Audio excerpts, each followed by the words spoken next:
को संबोधित करना है। सबसे पहले मैं NIT विधानसभा के अंदर अभी होके आया हूँ। इसके बाद बल्लभगढ़ जाऊँगा, फिर बड़कल और फिर तिगांव। ये आज का कार्यक्रम है। अभी आम आदमी पार्टी ने किसान मजदूर खेत बचाओ यात्रा पूरी की। इस यात्रा के अंदर पूरे हरियाणा की 90 विधानसभाओं में हम गए और सब जगह पूरा सहयोग लोगों का मिला। सैकड़ों और हजारों की संख्या के अंदर लोग जगह जगह खड़े हुए मिले। काफ़ी वाहन साथ में चले, क्योंकि हरियाणा सरकार ने जिस प्रकार से किसानों के ऊपर अत्याचार किए और केंद्र सरकार ने जो 3 काले कानून लाए, और उसके बाद जब उन अत्याचारों से खट्टर साहब का पेट नहीं भरा तो किसानों की भूमि छीनना शुरू कर दी। सबसे पहले हरियाणा सरकार ने ऑर्डर निकाला कि शामलात दे की, शामलात पाने की, शामलात टोले की जो ज़मीन है वो हरियाणा सरकार के नाम चढ़ा दी गई बिना 1 रुपया कंपनसेशन दिए हुए। और उसके बाद 24 अगस्त 2021 को हरियाणा की विधानसभा के अंदर कानून पारित किया गया कि किसान की ज़मीन एक्वायर करने के लिए जो 85% किसानों की सहमति अनिवार्य थी, उस अनिवार्यता को समाप्त किया गया। ऐसी स्थिति के अंदर हरियाणा में अब अडानी और अंबानी जैसे समूह किसान की ज़मीन को पसंद करेंगे और खट्टर साहब एक्वायर करके वो ज़मीन की रजिस्ट्री उन समूहों के नाम करेंगे और किसान रोता रहेगा, पीटता रहेगा। इन सब मुद्दों को लेकर वो यात्रा रही और बहुत मैं समझता हूँ उसके अच्छे परिणाम भी जल्द देखने को मिलेंगे। आम आदमी पार्टी गरीब और मजदूरों की लड़ाई लड़ती है। फरीदाबाद के अंदर भी जो खोरी गांव को विस्थापित किया गया, सुप्रीम कोर्ट के ऑर्डर को तरीके से ना पढ़ के इस पे लगभग 50,000 की आबादी को उजाड़ दिया गया, नेस्तनाबूद कर दिया गया और पुनर्वास के नाम पे सिर्फ 1200-1300 लोगों की छटाई की कि इनको पुनर्वास दिया जाएगा जो हरियाणा मूल के निवासी हैं। जब धरने प्रदर्शन से, चिट्ठी से, गिरफ्तारी से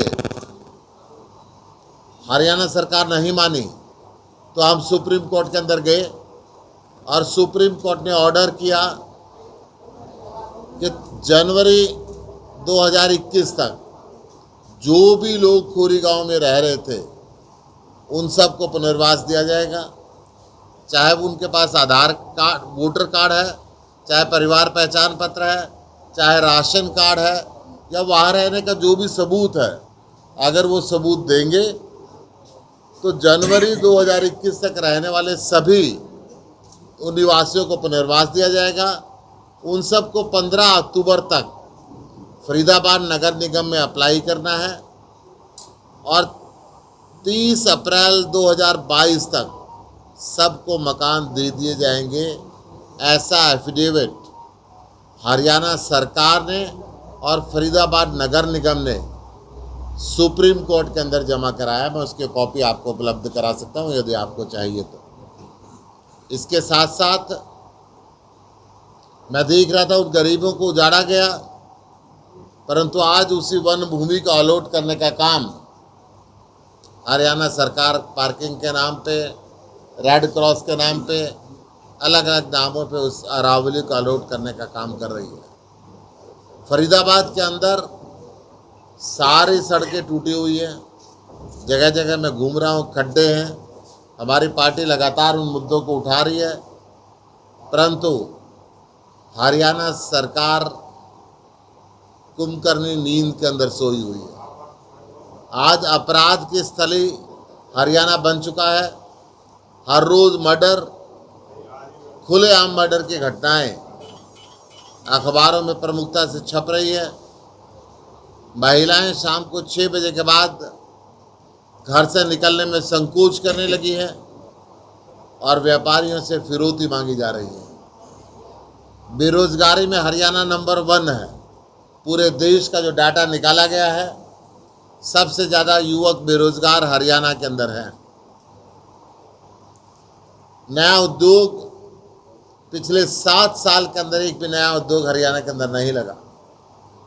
ऐसी स्थिति के अंदर चाहे महिला है, चाहे युवक है, चाहे व्यापारी है, वो परेशानी से गुजर रहा है। किसान 1 साल से आंदोलन पे लगा हुआ है।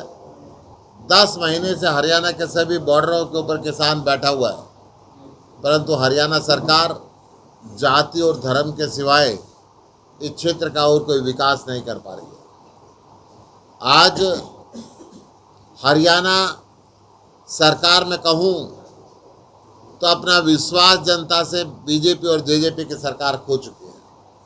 पूरी दुनिया के अंदर हरियाणा एक अकेला ऐसा प्रांत है जहाँ का मुख्यमंत्री, जहाँ के मंत्री, विधायक और सांसद सत्तारूढ़ पार्टी के अपने क्षेत्र के अंदर जाते हुए डरते हैं। मुख्यमंत्री स्वयं या तो क्षेत्र के अंदर फंक्शन के लिए जाते नहीं, या 12 बजे का फंक्शन है तो 9 बजे फीता काट के भाग जाते हैं ताकि कोई देख ना ले। ऐसी स्थिति के अंदर आम आदमी पार्टी हरियाणा के लोगों के साथ खड़ी है। आम आदमी पार्टी ने तय किया है कि हरियाणा के स्कूल बदलने के लिए, हरियाणा में अच्छी मेडिकल व्यवस्थाएं देने के लिए, हरियाणा के सड़कों को अच्छा करने के लिए, हरियाणा की महिलाओं को फ्री बस यात्रा देने के लिए, दिल्ली की तर्ज पे 24 घंटे बिजली और फ्री बिजली देने के लिए, दिल्ली की तर्ज पे 24 घंटे पानी और फ्री पानी देने के लिए आम आदमी पार्टी व्यवस्था परिवर्तन के लिए हरियाणा के अंदर आ रही है। आम आदमी पार्टी सिंबल के ऊपर, चाहे वो पंचायत का चुनाव हो, चाहे वो ब्लॉक समिति का चुनाव हो, चाहे वो जिला परिषद का चुनाव हो, नगर पालिकाओं का चुनाव हो, नगर निगम का चुनाव हो, विधानसभा के चुनाव, सभी चुनाव लड़ेगी और अपने दम के ऊपर लड़ेगी। हम उसकी तैयारी के अंदर लगे हुए। कोई क्वेश्चन? कल किसानों ने भारत बंद का ऐलान किया है, गुप्ता जी, आपकी पार्टी शामिल हो रही है? हरियाणा के अंदर आम आदमी पार्टी उसका समर्थन कर रही है। कल फरीदाबाद इंडस्ट्री का एक कार्यक्रम था जिसमें केंद्रीय राज्य मंत्री कृष्णपाल जी पहुंचे थे और उन्होंने कहा कि 7 सालों में जो है बहुत काम हुआ है, अभी जो काम बाकी है पिछली सरकार की वजह से, जितनी भी रही है उनकी वजह से है, इसलिए विलम्ब हो रहा है। क्या कहेंगे? केंद्र की बीजेपी की सरकार को, क्योंकि वो केंद्र के मंत्री हैं, और भारतीय जनता पार्टी की सरकार, हरियाणा की सरकार को अभी तक ये रोना नहीं भूला कि पिछले 70 साल के अंदर उस पार्टी ने कुछ नहीं किया, उस पार्टी ने कुछ नहीं किया। हम ये पूछते हैं कि आप दूसरी बार आए, आपने क्या किया? आपने कौन सी इंडस्ट्री लगाई यहाँ पे? आपने कौन सा किसान के लिए उत्थान का काम किया? कौन से युवकों को रोजगार दिया? महिलाओं की सुरक्षा के लिए आपने क्या किया? आप बताएं। 2019 में जो चुनाव हुए थे उसमें भी पार्टी का ये एजेंडा था जो अभी है, दिल्ली की तर्ज पर सारे सुविधा देने का, और अभी वही एजेंडा है। तो रिजल्ट 2019 के अंदर हमारा संगठन नीचे तक तैयार नहीं था, इसलिए जितने कार्यकर्ता लड़ना चाहते थे उतने कार्यकर्ताओं को हमने सीमित संख्या के अंदर लड़ाया था। परंतु अब पूरे हरियाणा के अंदर हमने अपने संगठन को तैयार किया है। पहले जिला लेवल पे था, विधानसभा लेवल पर, अब वार्ड लेवल पे। आज मैं अभी जो NIT विधानसभा से आया हूँ, 8 वार्ड है, वहाँ पे 8 वार्डों की मीटिंग लेकर आया। वार्ड लेवल तक हमारा संगठन नीचे बन चुका है, तो हम पूरी तैयारी के साथ लड़ेंगे। नेतृत्व फर्क का जो चेंज हुआ है उसको फर्क पड़ेगा क्या? हरियाणा की प्रभारी- हम व्यवस्था परिवर्तन के लिए लड़ रहे हैं। हरियाणा का प्रभारी कोई आए, हरियाणा का अध्यक्ष कोई आए, नीति केजरीवाल जी की चलनी है और उन नीतियों के ऊपर हमने चुनाव लड़ना। सेक्टर 12 में जॉब फेयर लगा है, तो उस चीज़ के लिए क्या लगता है युवाओं तक अब रोजगार जो है मिलेगा फरीदाबाद में, क्योंकि इससे पहले भी एक जॉब फेयर लगा था? देखिए, सरकार का दायित्व बनता है कि युवकों को रोजगार मिले, परंतु हरियाणा सरकार जो मर्जी ड्रामेबाजी करती रहे, जॉब फेयर का नाम लेती रहे, पूरी तरह असफल रही है लोगों को रोजगार दिलाने में। 2020 की अगर मैं बात करता हूँ तो हरियाणा प्रदेश पूरे देश के अंदर बेरोजगारी में नंबर 2 पे था, और 2021 के अंदर हरियाणा प्रदेश बेरोजगारी के अंदर नंबर 1 पे है। कृषि कानूनों को लेकर गुप्ता जी आपने कहा कि हम किसानों के साथ हैं, लेकिन कल उप मुख्यमंत्री दुष्यंत चौटाला ने बयान दिया है कि अगर किसानों की जमीन को हड़पने वाली जो नीति बताया गया है वो हो गया, या MSP नहीं लागू हुई तो मैं 1 मिनट के अंदर इस्तीफा दे दूंगा। वो 1 मिनट कब पूरी होगी दुष्यंत जी से आपके माध्यम से मैं पूछना चाहता हूँ। 1 साल हो गया किसान बॉर्डर के ऊपर बैठे हैं। एमएसपी की बात प्रधानमंत्री संसद के अंदर करते हैं, कानून बनाना नहीं चाहते। देश के अंदर 4% फसल का एमएसपी मिलती है। हरियाणा, पंजाब, पश्चिमी उत्तर प्रदेश, दिल्ली, राजस्थान और इन क्षेत्रों के अंदर मुख्य फसल की 60% फसल का एमएसपी मिलती है, जिसको ये सरकार ख़त्म करना चाहती है तीनों काले कानूनों के द्वारा। और दुष्यंत जी बीजेपी के साथ पूरा सत्ता का सुख भोग रहे हैं और किसान सड़क के ऊपर पिट रहे हैं और वो कहते हैं मैं किसानों के साथ हूँ। ये तो बहुत शर्म की बात है। आज हरियाणा में कार फ्री डे मनाया गया, तो जिस प्रकार से हरियाणा में जो पूरे देश में पेट्रोल के दाम बढ़ रहे हैं, लगता नहीं है कि स्वतः ही कार फ्री डे हो जाएगा। खट्टर साहब ने 5-1 मिनट साइकिल पे चल के फोटो सेशन किया था। जिस प्रकार स्वच्छता अभियान देश के प्रधानमंत्री ने चलाया और भारतीय जनता पार्टी वाले कूड़ा डाल के उस कूड़े के साथ फोटो खिंचवाते थे, सफाई करके नहीं, कूड़ा डाल के। यही बात खट्टर साहब की है। साइकिल पे थोड़ा महीने 20 दिन चल के देखें, सेहत भी ठीक हो जाएगी। जींद में पूर्व केंद्रीय मंत्री चौधरी वीरेंद्र सिंह जो अपना आइडेंटिटी का जो प्रोग्राम था उसके अंदर शामिल हुए हैं और उन्होंने बीजेपी को जमकर हमला बोला है। किस तरीके से देखते हैं आप? मैं ये देख रहा हूँ कि बीजेपी समर्थित जहाँ जहाँ सरकारें बनी हुई हैं, बिहार से भी एक नेता आए हुए थे, हरियाणा के भी एक नेता वहाँ पे थे, तो ये जो चौटाला फैमिली है ये बीजेपी की बी टीम है। इनको किसानों का नेता कहलाने का हक नहीं रहा। चौधरी देवीलाल जी को इन्होंने बदनाम किया है। अंदर से जिस प्रकार दुष्यंत चौटाला बीजेपी के साथ है, उसी प्रकार ओम प्रकाश चौटाला भी बीजेपी की बी टीम है। ये कल की जींद की रैली से बिल्कुल स्पष्ट खुल के सामने आ गया है। और मैं तो ये कहूँगा कि ये रैली ही बीजेपी ने कराई है, नाम चौटाला का इसके अंदर है। बीजेपी हरियाणा के अंदर कहीं अपनी धरती तलाशने की कोशिश कर रही है, अलग नाम रख के। गुप्ता जी, भारतीय जनता पार्टी ने कहा है, ये बयान में आया था उनका, कि वास्तव में अब किसान जो है वो धरना प्रदर्शन करना ही है। किसानों की बात हमने मान ली है और उनके एमएसपी से लेकर दूसरी जो मांगे उन्होंने हमने पूरी करने के लिए उनसे 9 बार मीटिंग हुई है। अब इनको सिर्फ भड़काने का काम किया जा रहा है, जिसमें सबसे बड़ा नाम आप पार्टी है।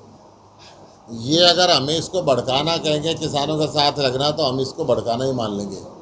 हम ये कह रहे हैं कि संसद के अंदर इन्होंने किसानों की नहीं सुनी, सड़क के ऊपर किसानों की नहीं सुनी।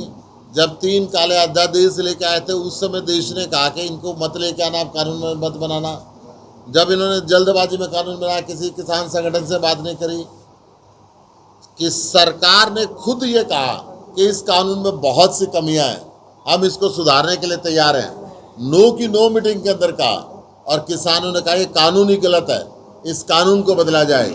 सरकार को ये कानून वापस लेने पड़ेंगे, अन्यथा ये जो देश का अन्नदाता 1 साल से आंदोलन पे है, 10 महीने से बॉर्डर के ऊपर बैठा हुआ है, 600 से ऊपर किसान शहादत दे चुके हैं, ये बीजेपी के ताबूत में आखिरी कील ठोकने का काम होगा। लेकिन किसान आंदोलन जो हो रहा है इसमें भी तो 2 फाड़ हो गए हैं सर।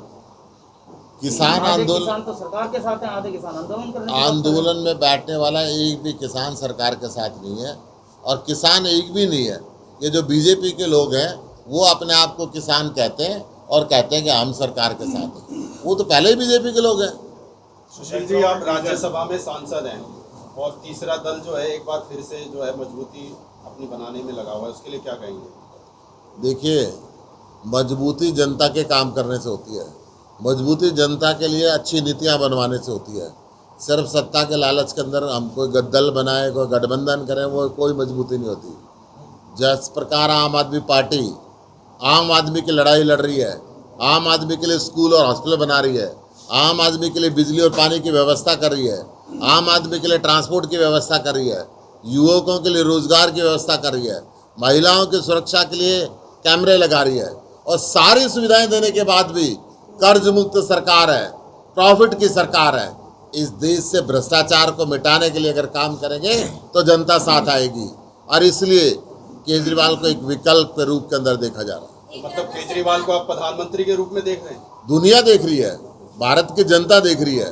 अगर मोदी के बाद इस देश के अंदर नाम लिया जाता है तो केजरीवाल का नाम लिया जाता है। एक तरफ तो सरकार कार फ्री डे बना रही है, दूसरी तरफ विधायक जो सीमांत का है कार रैली निकालती है महिलाओं को जागरूक के लिए, तो उस चीज के लिए आप किस नजर से देखते हैं? ये तो बीजेपी को तय करना पड़ेगा कि साइकिल की रैली उनकी ठीक है कि कार की रैली ठीक है।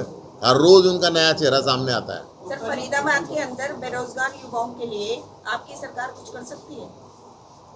हमारी सरकार ने ऑनलाइन रोजगार पोर्टल खोला हुआ है, उसके अंदर फरीदाबाद के लोग भी पार्टिसिपेट कर सकते हैं और दिल्ली के लोग भी।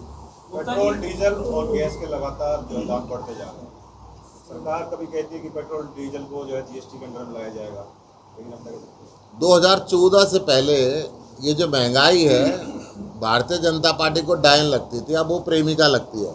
हर रोज़ डीजल के रेट बढ़ते हैं, हर रोज़ पेट्रोल के रेट बढ़ते हैं और ये कहते नहीं नहीं देश की अखंडता को खतरा है, इसलिए आप पेट्रोल की बात मत करो, हिंदू मुसलमान की बात करो, हिंदुस्तान पाकिस्तान की बात करो, अफ़गानिस्तान की बात करो।